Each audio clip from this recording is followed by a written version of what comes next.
Hello friends, स्वागत है आपका मेरे यूट्यूब चैनल में। आज की इस वीडियो में हम बात करने वाले हैं एक बहुत ही महत्वपूर्ण निबंध टॉपिक जिसका नाम है कृत्रिम बुद्धिमत्ता, एआई वरदान या अभिशाप। अक्सर हमको समझ में नहीं आता कि निबंध की शुरुआत कैसे करें और कौन कौन से मुख्य पॉइंट्स डालें जिसको हमको पूरे के पूरे नंबर मिल सके। कौन सी वो गलतियां हैं जो आपको निबंध लिखते समय नहीं करनी चाहिए और आप एक प्रभावशाली और बेहतरीन निबंध कैसे लिख सकते हैं, सारी बातों को इस वीडियो में बताने वाले हैं। ये बिना किसी देरी के वीडियो शुरू करते हैं। वीडियो को लाइक और चैनल को सब्सक्राइब कर दीजिएगा। सबसे पहले आपको निबंध की रूपरेखा बनानी पड़ती है। कई बच्चे क्या करते हैं, सीधा निबंध लिखना शुरू कर देते हैं, लेकिन आपको सबसे पहले क्या लिखना है, निबंध की रूपरेखा लिखना है। कौन कौन से जो टॉपिक हैं आप अपने निबंध में लिखने वाले हैं, उन सभी को रूपरेखा बना करके लिखना पड़ता है। जैसे यहाँ पर लिखा गया है प्रस्तावना। इसके बाद हम समझेंगे कृत्रिम बुद्धिमत्ता का अर्थ क्या है। उसके बाद देखेंगे एआई के विकास के कारण। फिर देखेंगे हम एआई के लाभ वरदान के रूप में और एआई के नुकसान अभिशाप के रूप में।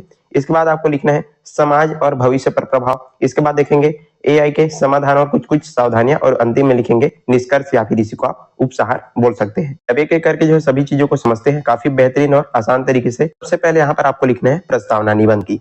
तो इसमें आप लिखेंगे वर्तमान जो युग है वो विज्ञान और तकनीक का युग है, जिसमें कृत्रिम बुद्धिमत्ता यानी कि आर्टिफिशियल इंटेलिजेंस का सबसे तेजी से विकसित होने वाली तकनीक बन चुकी है। आज हम विज्ञान और तकनीक के युग में निवास कर रहे हैं और यही सबसे ज्यादा क्या बन चुकी है, विकसित होने वाली जो तकनीक है वो बन चुकी है। यह मशीनों को सोचने, सीखने और निर्णय लेने की क्षमता प्रदान करती है। आज एआई के उपयोग से शिक्षा, चिकित्सा, व्यापार, सुरक्षा, परिवहन और मनोरंजन जैसे अनेक क्षेत्रों में कार्य हो रहे हैं। एआई का उपयोग हम देखें तो शिक्षा, चिकित्सा, व्यापार, सुरक्षा, परिवहन और अनेक क्षेत्रों में इसका जो उपयोग है वो हो रहा है। इसलिए यह प्रश्न महत्वपूर्ण बन गया है कि एआई मानवता के लिए वरदान है या फिर अभिशाप है। इस तरह आप अपने निबंध की जो प्रस्तावना है वो तैयार करेंगे। चलिए अगला पॉइंट आप लिखेंगे कृत्रिम बुद्धिमत्ता का अर्थ क्या है करके, मीनिंग ऑफ एआई। तो कृत्रिम बुद्धिमत्ता वह तकनीक है जिसके माध्यम से मशीनों को मानव जैसी बुद्धि दी जाती है, ताकि वे डेटा का विश्लेषण कर सके, समस्याएं हल कर सके और निर्णय ले सके। एआई वह तकनीक है जिसके माध्यम से क्या किया जाता है, मशीनों को मानव जैसी बुद्धि प्रदान की जाती है, ताकि वो डेटाओं का विश्लेषण कर सके, समस्याओं का हल कर सके और साथ ही खुद ही निर्णय ले सके। जैसे उदाहरण के लिए voice assistant, face recognition, chatbot और स्वचालित वाहन। तो इन सभी चीजों में हम देख सकते हैं एआई का काफी उपयोग किया जा रहा है। सरल शब्दों में यदि हम देखें, जब मशीनें इंसानों की तरह सोचने लगती है तो उसे हम क्या बोलते हैं, एआई बोलते हैं। इस तरह आप दूसरा पॉइंट अपने निबंध में लिखेंगे। चलिए अब अगला पॉइंट देखते हैं, एआई के विकास के कारण। एआई के तेजी से विकास के पीछे कई कारण हैं। कौन कौन से कारण हैं, चलिए इसको एक एक करके समझते हैं। तो इसमें आप लिखेंगे पहला पॉइंट डाल करके डेटा की उपलब्धता। तो इंटरनेट और डिजिटल टेक्निक से विशाल मात्रा में जो डेटा है वो काफी मात्रा में उपलब्ध है। दूसरा है तेज कंप्यूटर और प्रोसेसर। तो इसमें आधुनिक जो कंप्यूटर है बड़ी गणनाएं तेजी से कर सकता है। तीसरा तकनीकी शोध और निवेश। तो कंपनियां और सरकारें एआई पर भारी निवेश कर रही हैं। और साथ ही साथ अगला पॉइंट आप लिखेंगे स्वचालन की आवश्यकता। तो उद्योगों में काम तेज और सटीक करने के लिए एआई की जो जरूरत है वो काफी बढ़ चुकी है। इस पॉइंट को आपको अपने निबंध में शामिल करना है। कौन सा था, एआई के विकास के कारण। अब चलिए काफी महत्वपूर्ण पॉइंट आपको लिखना है, एआई के लाभ वरदान के रूप में आपको इसको लिखना है। हमारा निबंध ही वही है, एआई वरदान है या फिर अभिशाप। तो वरदान के रूप में यदि हम देखें तो एआई मानव जीवन को कई तरीके से बेहतर बना रहा है। अब एक एक करके सारे पॉइंट्स को अपने निबंध में लिखते जाना है। सबसे पहले यहाँ पर दिया गया है चिकित्सा के क्षेत्र में क्रांति। हम अभी वरदान देख रहे हैं तो एआई बीमारियों का जल्द पता लगा करके सही इलाज में मदद करता है। तो चिकित्सा के क्षेत्र में भी काफी क्रांति आ चुकी है। दूसरा समय और श्रम की बचत। इसमें क्या है, मशीनें कठिन और दोहराए जाने वाले काम तेजी से कर सकते हैं। एआई के माध्यम से समय की बचत हो रही है और श्रम की बचत ये हो रही है। तो ये भी हमारे लिए क्या है, वरदान है। तीसरा देखेंगे शिक्षा में सुधार। तो इसमें स्मार्ट लर्निंग सिस्टम विद्यार्थियों की जरूरत के अनुसार पढ़ाते हैं। एआई के उपयोग से शिक्षा में काफी सुधार हम इसमें देख सकते हैं। अगला पॉइंट लिखेंगे आप सुरक्षा बढ़ाना। तो इसमें निगरानी सिस्टम अपराध रोकने में आपकी मदद कर रहा है। ये भी किसके द्वारा संभव है, एआई के द्वारा ही संभव है। अगला देखते हैं उद्योग और व्यापार में वृद्धि। तो इसमें उत्पादन क्षमता बढ़ती है और साथ ही साथ जो लागत है वो कम होती है। तो क्षेत्र में एआई का काफी बेहतरीन तरीके से जो उपयोग है वो किया जा रहा है। इसलिए एआई को क्या बोला गया है, आधुनिक युग का डिजिटल सहायक भी कहा जाता है। इनको आप अपने निबंध में जरूर लिखिएगा। चलिए अब देखते हैं एआई के नुकसान अभिशाप के रूप में या फिर हानि के रूप में। किसी भी चीज के लाभ होता है और हानि होता है। तो अब हम इसके अभिशाप को हम देखते हैं। तो एआई के कुछ नकारात्मक पहलू हैं, उनको भी इसको हम देखते हैं। तो पहला है रोजगार की समस्या। ये काफी बड़ी समस्या है। मशीनें जो है इंसानों की जगह पर काम करने लगती है, जिससे जो है बेरोजगारी बढ़ सकती है और बढ़ भी रही है। सबसे क्या है, इसका एक नुकसान है। दूसरा है मानव निर्भरता।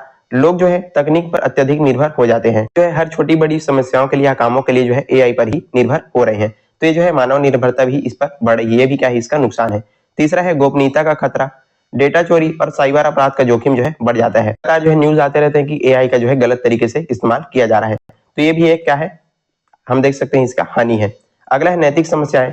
तो एआई के गलत उपयोग से समाज में जो है असमानता और दुरुपयोग भी हो सकता है, ये भी इसी का ही कारण हम देख सकते हैं। और अंतिम है मानवीय संवेदनाओं की कमी। मशीनें जो है भावनाओं को नहीं समझ सकती, यहाँ पर जो है मानवीय जो संवेदनाएं हैं उसकी जो कमी है वो देख सकते हैं। तो इस तरह से आप जो है एआई के लाभ और हानियां यानी कि वरदान और अभिशाप को अपने टॉपिक में लिखते जाएंगे, निबंध में लिखते जाएंगे। चलिए अगला देखते हैं, समाज और भविष्य पर इसका क्या प्रभाव पड़ता है। तो एआई जो है भविष्य में मानव जीवन की दिशा जो है बदल सकता है और आने वाले समय में स्वचालित वाहन, स्मार्ट शहर, रोबोटिक सहायक और व्यक्तिगत डिजिटल सलाहकार आम हो सकते हैं। सारी जो चीजें हैं आप अभी भी देख सकते हैं। इसे जीवन में सुविधाजनक होगा, लेकिन यदि नियंत्रण नहीं रखा जाएगा तो तकनीक जो है मानव नियंत्रण से बाहर भी जा सकती है। हम इसका उपयोग जो है संतुलित और अच्छे से करेंगे तो हमारे लिए क्या है, लाभ है। लेकिन यदि इसका दुरुपयोग करेंगे तो हमारे लिए अभिशाप ये जो है बन सकता है, हानियां भी दे सकता है। इसलिए जो है एआई का विकास जिम्मेदारी के साथ होना बहुत ज्यादा जरूरी है। तो छठा पॉइंट लिखेंगे आप, समाज और भविष्य पर प्रभाव। इसके बाद देखते हैं समाधान और सावधानियां, कौन कौन से हमको सावधानियां रखनी है और इसके हमको जो है एआई का उपयोग करना है, उसको भी आप अपने निबंध में लिखेंगे। चलिए देखते हैं, एआई के लाभ पाने और नुकसान से बचने के लिए हमें जो है संतुलित दृष्टिकोण अपनाना होगा। अब यहाँ पर कुछ कुछ पॉइंट लिखे हैं, उनको भी आपको अपने निबंध में लिख देना है। जैसे पहला है, एआई के उपयोग के लिए सख्त कानून और नियम बनाए जाए। आज जो है सही और गलत दोनों चीजों में जो है इसका उपयोग बहुत ज्यादा किया जा रहा है, तो इसके लिए हमको जो है एक सख्त नियम बनाए जाने चाहिए ताकि हम उसको नुकसान से बच सके। दूसरा आप लिखेंगे, शिक्षा में डिजिटल और तकनीक कौशल बढ़ाया जाए, साथ इसका जो है सही तरीके से हमको उपयोग भी होना चाहिए।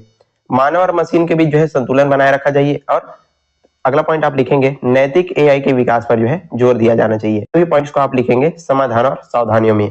अब हमारा अंतिम पॉइंट आ जाता है निष्कर्ष को, आप जो है उपसंहार भी लिख सकते हैं और ये जो है काफी आपके इंपॉर्टेंट होता है निबंध में। तो इसमें आप लिखेंगे, कृत्रिम बुद्धिमत्ता न तो पूर्णतः वरदान है और न ही पूरी तरीके से अभिशाप है। यह इस बात पर निर्भर करता है कि हम इसका जो उपयोग है वो कैसे करते हैं। तो भले ही चीजें हमारे लिए ये जो है पूरी तरीके से वरदान भी नहीं है, पूरी तरीके से अभिशाप भी नहीं है, ये सिर्फ हमारे उपयोग पर निर्भर करती है कि हम इसका जो उपयोग है वो कैसे करते हैं। यदि एआई का प्रयोग जो है मानव कल्याण, विकास और समाज की भलाई के लिए किया जाए तो ये जो है निश्चित रूप से वरदान जो है सिद्ध होगा। यदि हम इसका सही तरीके से मानव कल्याणकारी और अच्छे से समाज की भलाई के लिए उपयोग करें तो हमारे लिए क्या हो जाता है, वरदान जो है बन सकता है, सिद्ध हो सकता है। लेकिन यदि इसका दुरुपयोग किया जाए तो मानवता के लिए गंभीर खतरा भी बन सकता है। पर यदि हम इसका जो है गलत तरीके से उपयोग करेंगे, दुरुपयोग करेंगे तो जो है मानवता के लिए गंभीर खतरा भी बन सकता है जो एआई है। इसलिए आवश्यक है कि हम तकनीक के साथ साथ जो है नैतिकता और जिम्मेदारी को भी महत्व दें।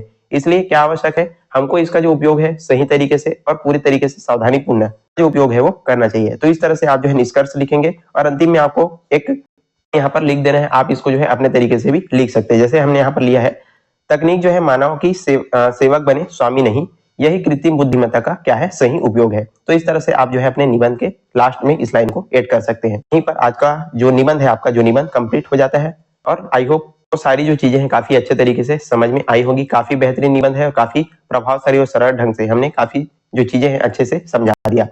यदि वीडियो पसंद आया तो लाइक करना है, ज्यादा से ज्यादा शेयर करना है, चैनल पर नए हैं तो जरूर आपको सब्सक्राइब कर देना है। चलिए आज के लिए बस इतना ही, मिलते हैं इसी प्रकार के अन्य वीडियोस के साथ, तब तक के लिए पढ़ते रहिएगा। धन्यवाद।